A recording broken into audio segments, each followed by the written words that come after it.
Namaste. All right. How to meditate, or to be specific, right? How to prepare your inner atmosphere for meditation to happen. Okay. So we've talked now a lot about it. This lesson is just about, letting you know what can happen during your practice, right? And all the tools I gave you already, that are already practices that prepare inner atmosphere for meditation to happen, right? That allow you to focus, that train your mind to focus, that calms your mind, right? And to enter into the space between the thoughts, right? And I will give you more tools so that you can try out what works best for you, what works best for you to calm your mind and to stay focused, right? Focusing on your breath, focusing on a third eye, focusing on this mantra, I am not the body, I'm not the mind, or I'll give you more tools, right? In the next lessons. So, but just a quick reminder. So first of all, when you sit down to practice, right, you let go of all your mind's expectations and all your belief about meditation. Okay, let it all go empty. Make space inside of you so that the magic of your practice can unfold itself freely. Remember, meditation is listening, right? Receiving, okay, connecting. And you can only do that if you create space. So it's like a bowl, right? Everything you think pour it out,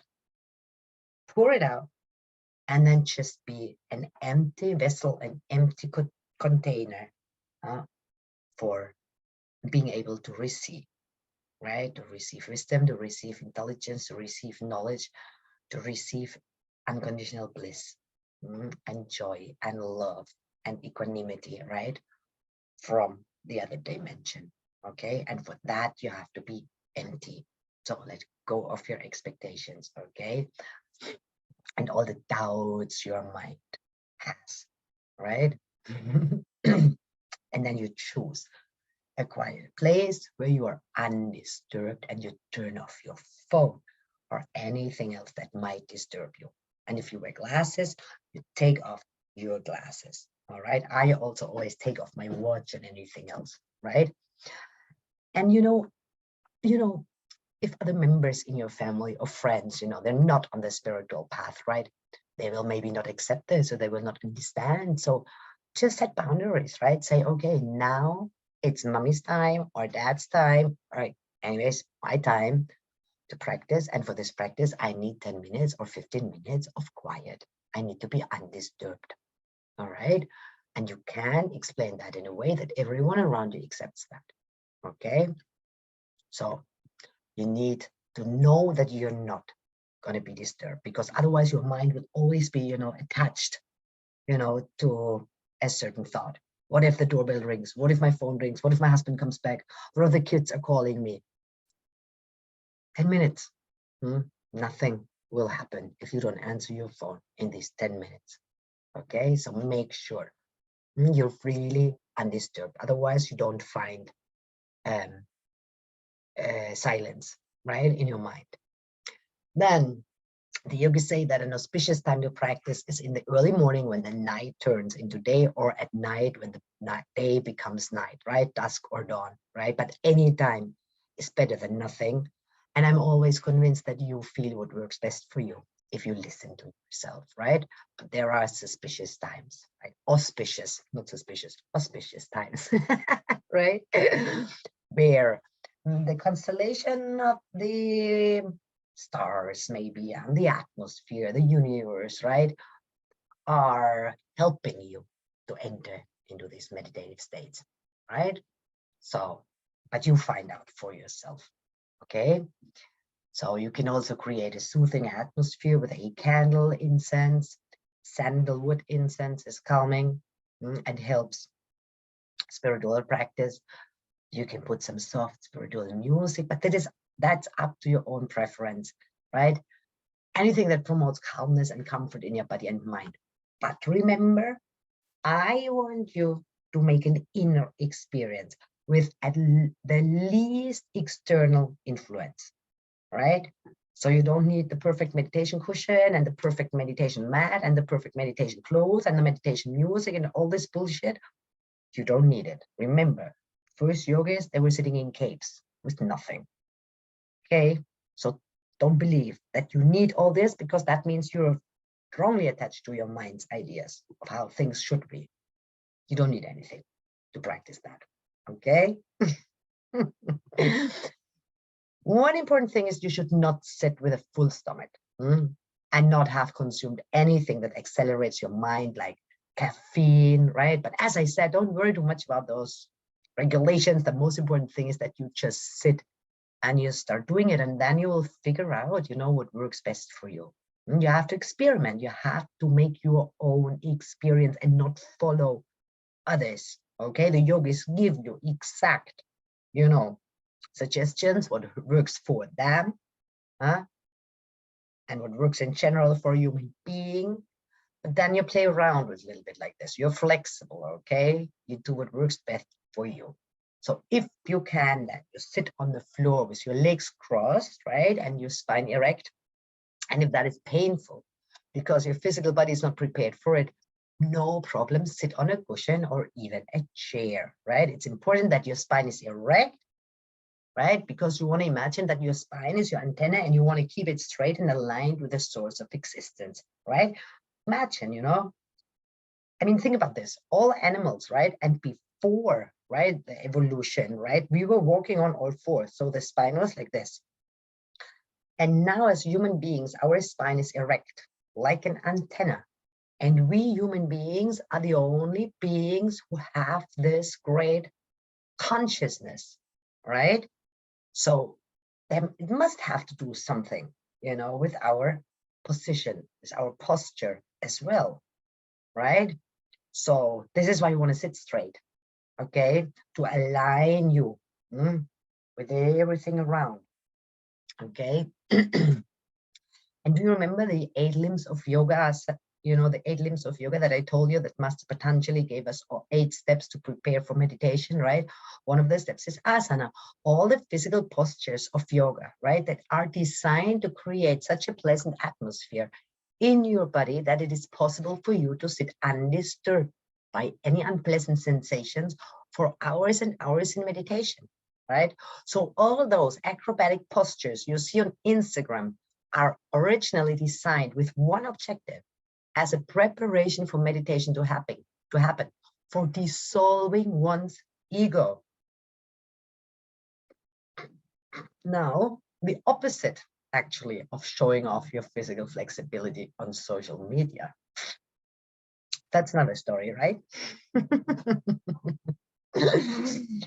All right, and when you have found your comfortable seat and your spine is erect, then you rest your hands on your thighs, palms turned upwards, and you connect the tip of your thumb with the tip of your index finger and form a little circle.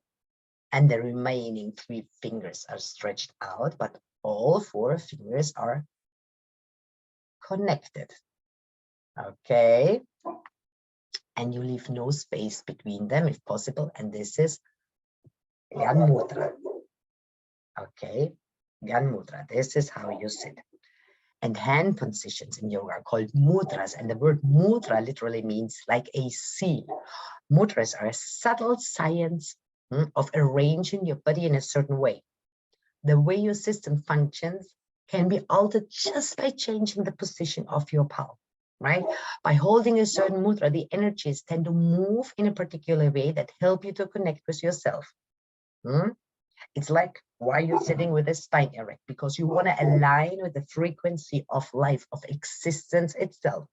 And the yogis discovered that certain positions, if you put your physical body in a certain position, that helps to feel connected. Plus, all 5 fingertips represent the 5 elements. Your whole being, everything in life is made of the 5 elements. And by shifting them in certain positions, you can create balance. And that is the mudra we put our hands in when we want to experience meditation. Okay? Then you sit with your face, with your head slightly turned upwards. But don't strain your neck, right? Just slightly. Because then when you close your eyes, you will notice that as soon as you lift your chin up, automatically your focus goes up to your third eye. And your third eye is the one that allows you to see beyond the physical realm, right? Then you keep your focus on that point without straining your eyes. You just keep it natural. You don't try to concentrate so hard. You just maintain your focus there in that unlimited space. Then you observe how your breath flows and you let it flow. And you will notice that your mind is like a monkey, like the Buddhists say, that tries to disturb you. Your focus will jump sometimes like a monkey to a thought and will try to engage with it. No problem. You just pull your monkey's tail back, bring your focus back to your third eye and your breath, and that's all. That is the practice. Sorry, nothing else more complicated, just that. And that will create miracles. But, problem is people don't do it. People want complicated things. People want to be fed education and intellectual knowledge. But it doesn't help. Doesn't help you because it doesn't give you an experience. It's more knowledge on which you base your desires and your judgments. That's not the goal. And then if you continue to practice, right, just sitting, mudra, spine, third eye, chin, relaxed, breath flows. Mind is like a monkey. Your practice is to keep the monkey, pull the monkey back, and keep your focus in the now, on the third eye, right? More you practice, you will notice that the monkey behaves better and you'll be able to maintain your undisturbed focus for a longer period of time. And that is success in this practice, all right? You'll notice that the moments in which you really do nothing, you really do not engage with any thought or sensation, will expand. That is success, all right? This is how you can measure your success, your practice. But there's nobody there to test you, all right? So sometimes it takes longer, sometimes it's harder, right? Some days it works better, some days it doesn't work at all. Don't worry, there's no pressure. And there is no magic solution. All you can do is sit and joyfully sit and just be. All right. So you can try, start 3 to 6 minutes a day. And then when you feel comfortable, extend the time to as much feels comfortable, right? You are learning to master your mind, that gives you enormous power and benefits in all areas of your life. You are starting to operate your mind and experience of life from the inside. You are the creator of this being and you operate it from the inside, not through the external world. And then when you sit, all right, and once you start to sit for a longer period of time, right? Do not get scared if you start seeing colors or lights in front of your third eye. Do not worry if at a certain point you stop feeling your body, or if your legs or your feet fall asleep because you sit cross-legged. Do not worry if you have a sensation that you can't move. Do not get worried if your breath slows down so much that it almost feels like you're not breathing. Do not get surprised when memories from your past arise in that space that you had completely forgotten. And that happened to me personally, you know that, right?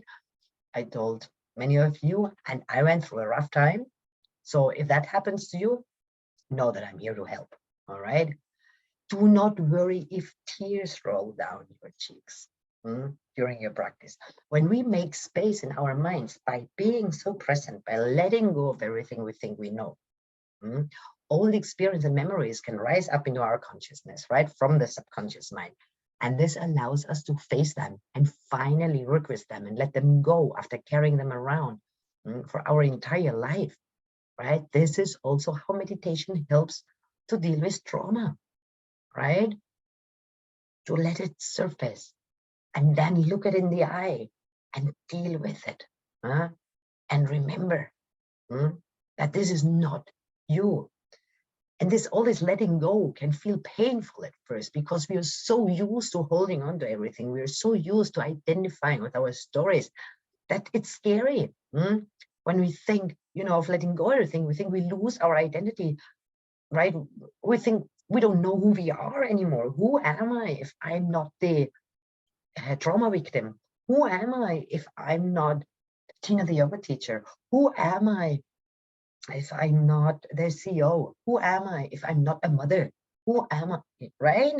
So be courageous and embrace all that comes. Remember that when you know that you don't know, you're free. Just create space. And don't worry if your body maybe starts to shake a little bit. I don't think that will happen in the beginning, but that might happen, right? So do not worry about that. If you feel like your body is shaking and you're not doing it, right? That is a sign that energy is rising upwards. And from the lower chakras that associate with attachments to worldly things and to body and mind and beliefs and stories, right? Into higher chakras, right? Realms of freedom, of your true self, your true dimension. So yoga says that there is an energy called kundalini. Kundalini means like a snake that is like rolled up like this. And they say that kundalini, this energy, is dormant in each one of us, right? And it sleeps at the base of the spine. And when it arises and flows through our center and all chakras, awakening happens. All spiritual practices are designed to awaken that energy. And when that rises up, right, it can happen that your body shakes a little bit. So don't get surprised when you open your eyes and much more time has passed than you expected. All these are good signs that you are on the right path. Remember that you are from a dimension without time, and when meditation happens, you are there. That's a good sign. I'm just telling you all these things because during your practice, I'm not with you, and I do not want you to be scared of any sensation that arises, right? So just be persistent. Results only come when you do your part. Remember, you have to make an effort to see results. Just do it and believe in your power to reach your total freedom. Once you meet yourself, once you create that experience, your life changes because you take charge. You use your power to master your emotions and create the life and relationships you desire and deserve. Your life will be magic. When this happens, you'll be free from suffering and every other thing that could hold you captive, because you no longer identify with what can cause your suffering. You remember who you are. You see the light of truth and knowledge, and you're enlightened, awakened. And you continue to live your life and follow your daily chores without attachment, suffering, and selfish expectations. You just live joyfully and do everything for the love of doing it without attaching to certain outcomes. Your thoughts, words, and actions arise from your true self and contribute to happiness and the freedom of all beings, and not from egoistical desires coming from the mind. I'm not saying that this is the easy way out, but I know from my own experience that it's the only way out of suffering and struggling with life, the only sustainable way, right? And one lifetime might not be enough to live a completely enlightened life, but you'll notice that the more you practice, the more your relationship with life will change. You'll notice how you move through obstacles and challenges that used to cause you great discomfort with more ease and acceptance. These are the little successes, You notice little things, that your behavior is not so compulsive anymore, right? You don't have to react immediately just because your mind doesn't agree with someone. You don't have this feeling of always, telling what you think is right. And, you avoid things that cause agitation in your mind automatically. These are the little successes, right? Things that might have hurt you before, really, and insulted you.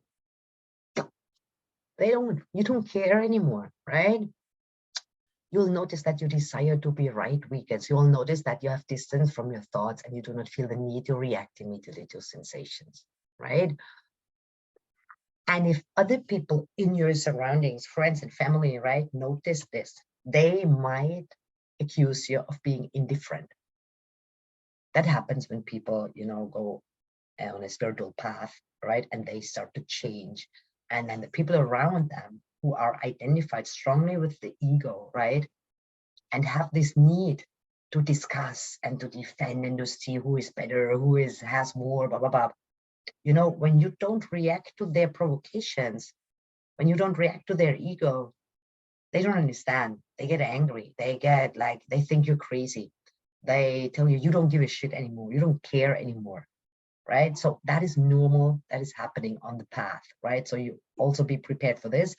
And if these things come up, right, then we talk about them in the Q&A sessions, right? So just, I'm throwing this in just to let you know that these things can happen once you change your perception of life, and the things that seem to be so important before are not important to you anymore.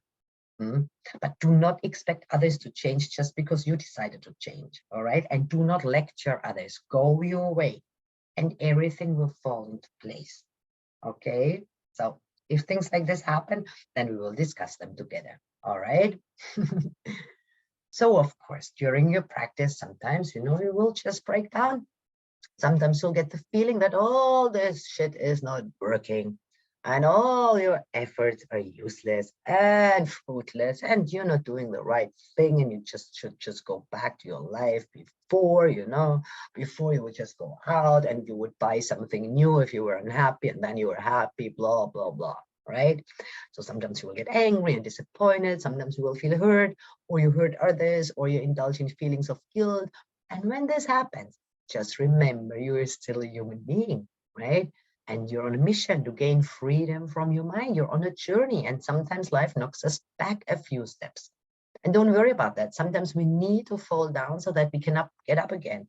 Sometimes we need to get really fed up and angry, you know, and destroyed and, you know, hurt before the desire to overcome that suffering lights up again like a burning flame. And maybe that's why tragedy sometimes has to happen, to remind us that we're not there yet, right? And also to keep the ego under control, right? Because I mean, I have spent a lot of time is, you know, in spiritual communities, you know, and you see a lot of ego in spiritual communities or in yoga communities, right?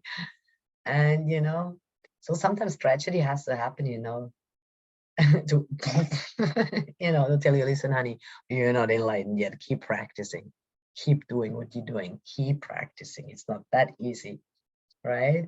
So maybe sometimes, you know, yeah, you don't know that. So engage in your daily practice out of love for your life. And also because, you know, you want to do good in your life, right? And you can only contribute to life if you're okay with it, and you know that, right? And you can only make intelligent decisions and choices in life if you're not like a sheep following ideas from other people, right? From politics and governments and societies, right? You want to make intelligent choices that help this planet, that help the human, you know, human beings, right? To be able to survive and to move and to, yeah, to evolve and to continue existing, right?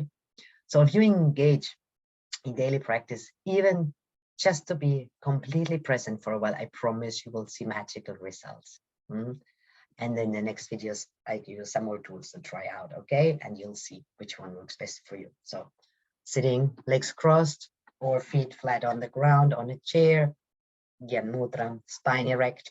This is, you're connecting, right? In this position, chin slightly up, third eye, breath flows, and then you can just do that, focus on the third eye, or you repeat, I am, or I'm not the body, I'm not the mind. Or you use another tool that I will still show you. But do it. Just do it. Do it, do it, do it, do it, do it, do it, do it. Every day. Okay, you can't be on a spiritual path without doing that, sitting and doing nothing. All right? In Italy, we say, il dolce fare niente, the sweetness of doing nothing. Sounds good, right? Okay, see you in the next one.